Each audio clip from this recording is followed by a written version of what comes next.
Assalamualaikum. Hari ni kita nak buat cara berlauk. Tapi sebelum tu kita nak buat inti dia dulu. Bahan kena ada daging cincang, boleh beli yang dalam paket je. Dapat kari, bawang putih yang dicincang, bawang besar, potong dadu, garam dan gula.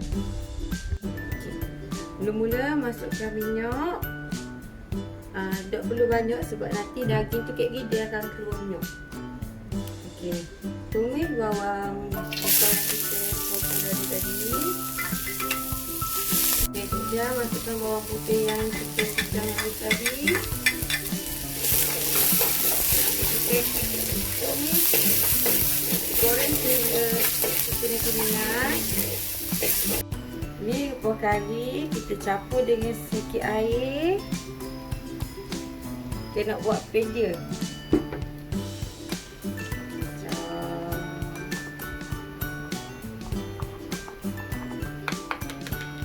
Okay, lepas tu kita masukkan. Kita tumis.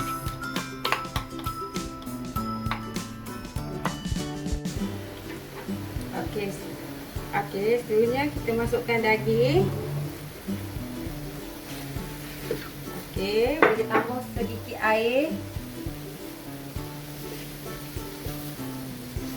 Okay, kita kacau. Okey, lepas tu kita tengok jadi gini, kita masukkan garam dengan gula. Okay, kita masak daging ni biar dia jadi kering, dapat kering. Kalau macam kuah tu susah lah nak buat cara tu. Okey, kita goreng daging sampai kering. Okey, sekarang kita boleh angkat. Lepas tu letak tepi untuk kita buat isi kuih cara.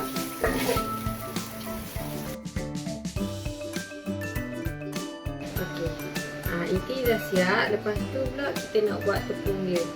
Kita kena ada tepung gandum, santan cair, telur, garam, warna. Yang ni pula daun bawang, daun sop, cili. Ni kita nak letak masa kita nak bakar dia.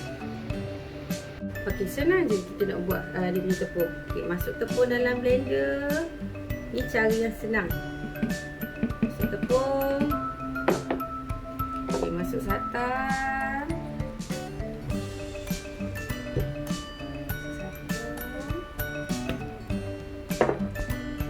Telur, masuk garam,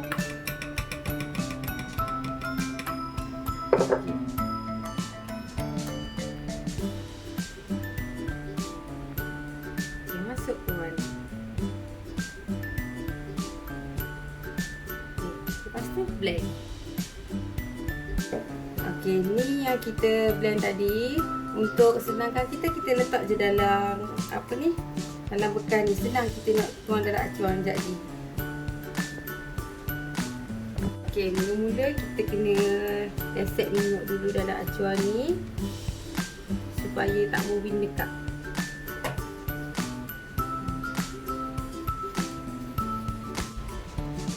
Okey, seterusnya kita tuang tadi.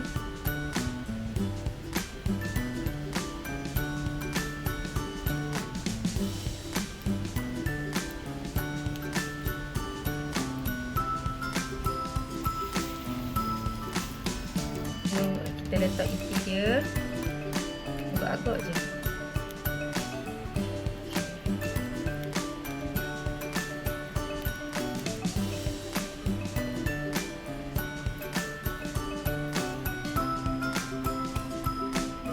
Kita letak daun sop.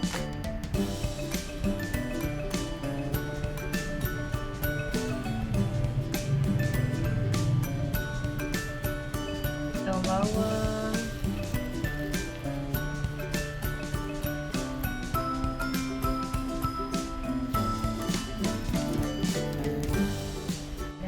Kita letak cili. Kan lawa dia.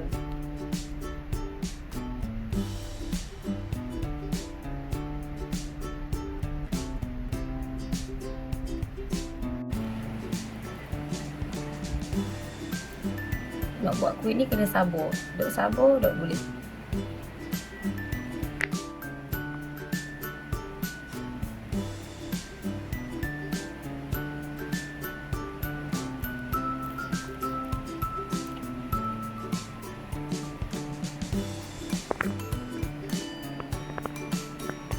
Okey, tengok gebu kuih kita.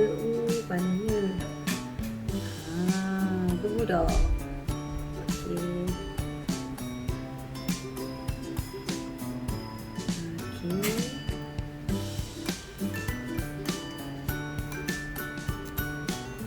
Okey. Gebu gebas.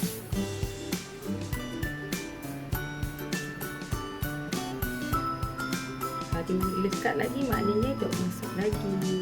Siap. Dah nak.